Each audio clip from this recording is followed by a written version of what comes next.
हिंदुस्तान की सबसे वीर महारानी थी वो, दुश्मनों के लिए महाकाल बन जाती थी वो। सोमनाथ के लुटेरे को महारानी ने खदेड़ दिया, दुश्मन उसे चुड़ैल महारानी कहते थे। तेज दिमाग से बाजी पलट देती थी महारानी। महमूद गजनवी पर कहर बनकर टूटी महारानी। गजनवी को दो बार युद्ध के मैदान से खदेड़ा। कश्मीर के रास्ते हिंदुस्तान में दाखिल नहीं हो पाया गजनवी। 500 की सेना से 45,000 सेना को भगा दिया। दुनिया को कमांडो दस्ता देने वाली महारानी, दुनिया को गुरिल्ला युद्ध नीति महारानी ने सिखाई। महारानी का ताल्लुक कश्मीर से है। क्या आप इस महारानी की कहानी जानते हैं? 1200 साल पहले हुई उस महारानी की वीर गाथा आप जानते हैं? कश्मीर के लोहार राजवंश की महारानी की मौजूदगी का इतिहास बयां करने वाला ये सिक्का मौजूद है।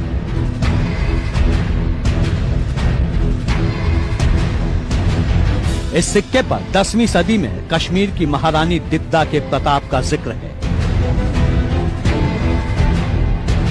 यूं तो वो कश्मीर के उत्पल वंश के राजा क्षेमगुप्त की रानी थी, लेकिन समय के साथ रानी ने सत्ता की असल बागडोर अपने हाथों में ले ली। सत्ता पर रानी की धमक इतनी थी कि राजा क्षेमगुप्त ने अपने नाम के आगे दिद्दा लगा लिया और वो दिद्दा क्षेमगुप्त कहे जाने लगे।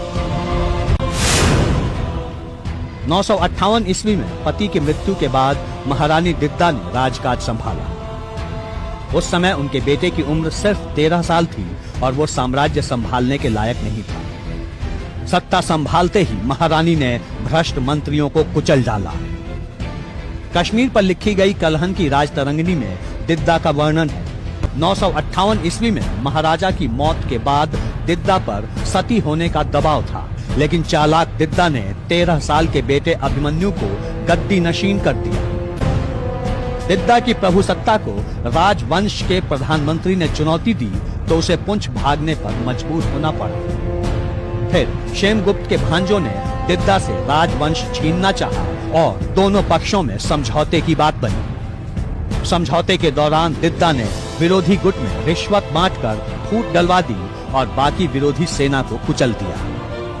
दिद्दा के निर्देश पर विरोधियों की निर्मम हत्या कर दी गई, जिसमें महाराज के 2 भांजे भी शामिल थे। दिद्दा ने विरोध करने वाले एक बाहुबली सेनापति को भी मौत के घाट उतरवा दिया। दिद्दा ने श्री दिद्दा नाम से अपना सिक्का चलवाया।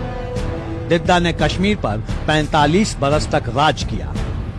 1003 ईस्वी में दिद्दा की 79 साल में मौत हो गई। इसी के तहत दिद्दा ने अपनी सेना को मार्शल आर्ट सिखाया।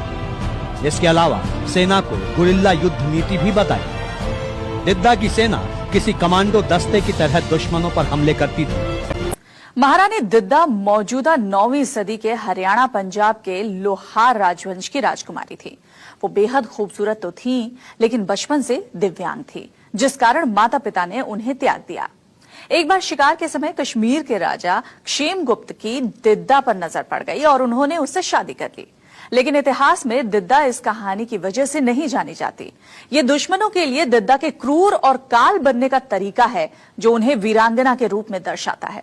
दिद्दा को सिर्फ सत्ता की भूख ही नहीं थी, बल्कि वो सत्ता में रहने के लिए नए नए प्रयोग और पैतरे आजमाने की भी हुनरमंद थी। दिद्दा के कुछ और अनसुने किस्से और जानिए आप। दिद्दा की कहानी उस महारानी की दास्तान है जो अपने जीवन काल के 44 वर्षों तक दूसरों से लड़ती रही। पति की मौत के बाद जब उनके प्रमुख मंत्री ने दिद्दा के सती होने का इंतजाम कर दिया था, तब अग्निकुंड के आगे से दिद्दा ने सती होने से इनकार कर दिया। दिद्दा की राजनीतिक समझ थी कि वो समझ गई कि मुख्यमंत्री की नजर सिंहासन पर है और उन्होंने ऐन वक्त पर सती होने से इनकार कर दिया। उत्तराधिकारी चुनने के लिए दिद्दा ने अपने भांजों के बीच प्रतियोगिता करवाई। एक मैदान में सैकड़ों सेब फैला दिए गए और भांजों से कहा गया कि जो सबसे ज्यादा सेब चुनेगा वही बनेगा उत्तराधिकारी।